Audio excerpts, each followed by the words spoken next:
కాలు పట్టుకొని నిలబట్టుకొచ్చాడు కాదు. నేను కష్టజీవిని, తెలంగాణ పోరాట యోధుడు. నేను గౌరవ ముఖ్యమంత్రి గారు మనవి చేస్తున్నా. నేను 2 మంత్రి పదవులు మిగిలి ఉన్నాయి. ఒకటి లంబడోళ్ళకి ఇవ్వాలి, ఒకటి యాదవులకి ఇవ్వాలి. ఒకటి గిరిజన మంత్రి సీతక్క ఉంది, ఆదివాసి బిడ్డ. ఇంకొకటి ఇలా ఎస్టీ నుంచి, లంబాడ జాతి నుంచి వాళ్ళు కూడా ఇవాళ ఎమ్మెల్యే గెలుచున్నారు. వాళ్ళ మీ ఇష్టం వచ్చినట్టు ఇవ్వండి, బర్త్ చేయండి. 106 గ్రామాలలో ఇవాళ లంబాడ జాతి బ్రహ్మాండంగా కాంగ్రెస్ పార్టీకి ప్రమాదం పట్టిరు. అదేవిధంగా యాదవులు, ప్రతి ఊర్లో యాదవులు ఉన్నారు. అందుకే 2 మంత్రి పదవులు మిగిలి ఉన్నాయి. కనుక వాళ్ళకోటి ఇవ్వాలని చెప్పి నేను రాష్ట్ర ప్రభుత్వానికి, ముఖ్యమంత్రి గారికి, సోనియా గాంధీ గారికి, రాహుల్ గాంధీ గారికి, ఖర్గే గారికి నేను అప్పీల్ చేస్తా ఉన్నా. నేను ఇవాళ నన్ను ఈ నియోజకవర్గానికి నాకు చెప్పకుండా నా ప్రోటోకాల్ను, నా హక్కులను హరించినందుకు నేను ఖర్గేకు, రాహుల్ గాంధీ కూడా కంప్లైంట్ చేస్తాను మనం చెప్తున్నాను. అందుకోసమనే నేను మీ కాళ్ళ చేతులలో కాలు పట్టుకొని నిలబట్టుకొచ్చాడు కాదు. నేను కష్టజీవిని, తెలంగాణ పోరాట యోధుడు. నేను తిండి లేక తిప్పలేక తెలంగాణ సోనియా గాంధీ ఇచ్చింది కాబట్టే ఇలా హీరోలమైన, లేకపోతే అంత జీరోలే. అందుకోసమనే సోనియా గాంధీ ఎందుకోసం వచ్చింది?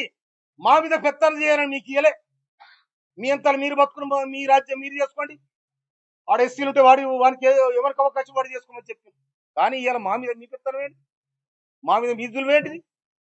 మండలపాడు నేను 9 మంది మండల పార్టీ అధ్యక్షుల అభిప్రాయం తీసుకొని ప్రకటించిన నిన్ను ఆపేద్దాము. నీకు ఎక్కడిది? ఎవరిచ్చి నీకు అధికారం? ఎవరిచ్చి నీకు? మళ్ళీ ఏలు పెడితే బలికామని కూడా ఇచ్చింది. ఇలా ఈ రేషం 65,000 మేడతో గెలిచిండు. ఈడ మంత్రుల సామెల్ 52,000 మేడతో గెలిచిండు. మీకు చేసి ఆపలేమే, మీ చెంతకు రాలే. మమ్మల్ని ఎందుకు హీనంగా మాట్లాడుతా ఉన్నా? మీ నియోజకవర్గాలు చూసుకోరి, మీ నియోజకవర్గం మీ చక్కదనం చూడండి. ఏమనుకుంటారో మీరు? మా నియోజకవర్గాల కోసం కానీ నేను 24 గంటలు జనం మధ్యలో ఉంటున్నాను. నేను 24 గంటలు జన సమస్యలు పరిష్కరించిన నేను అన్ని కులాలను కలుపుకోబోయాను. నేను అన్ని వర్గాలను కలుపుకోబోయాను. నేను స్వయానం కౌలు రైతు. నేను నాకు ఇంత భూమి ఉన్నా కూడా నేను వ్యవసాయం చేసుకొని నా పక్కన ఉన్న రెడ్డిలతో వ్యవసాయం చేసుకొని బతుకుతాను నేను. కానీ మీరు ఆడ గాంధీ భవన్ మాట్లాడితే రాజగోపాల్ రెడ్డి తుంగతుర్తి బాగలేదు, నగరకాయలు బాగలేదు, నువ్వు కడుక్కో మునుగోళ్ళ ఈ చక్కదనం ఏందో తెస్తుంది. నాకు కూడా రిపోర్ట్ వచ్చింది మునుగోళ్ళ ఇట్లా ఉందని. నాకు దాని సమాధానం చెప్పాలి. నల్లగొండలో మీరు రాజ్యం అనుకుంటారా? మీరు నల్లగొండ జిల్లా అంటే ఇది శ్రమజీవుల జిల్లా. బడుగు బలహీన వర్గాలు ఉద్యమాలు చేసిన తుంగతుర్తి పోరాటాల గడ్డ. ఈ పోరాటాల గడ్డలో తెలంగాణ పోరుబిడ్డ మందుల సామె ఖబర్దార్. మాకు గాని బడుగు బలహీన వర్గాలకు గాని బక్క చిక్కిన అగ్రకులాలు గాని మీరు చిన్న చూపు చూస్తే దానికి సమాధానం చెప్తానని హెచ్చరిస్తున్నాను.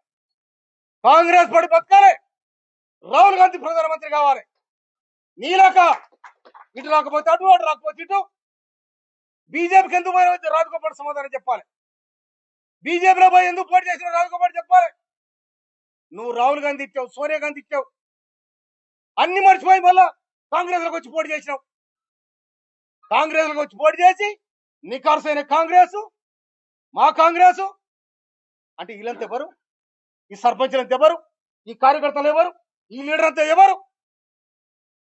కనుక మళ్ళీ ఒకసారి తుంగతుర్తి కోసం కానీ, నకరకల కోసం కానీ, మా మాదిగ సీట్ల కోసం, మా దళిత సీట్ల కోసం మీరు మాట్లాడితే దానికి సమాధానం దొరుకుతా కూడా మనం చేస్తున్నాను.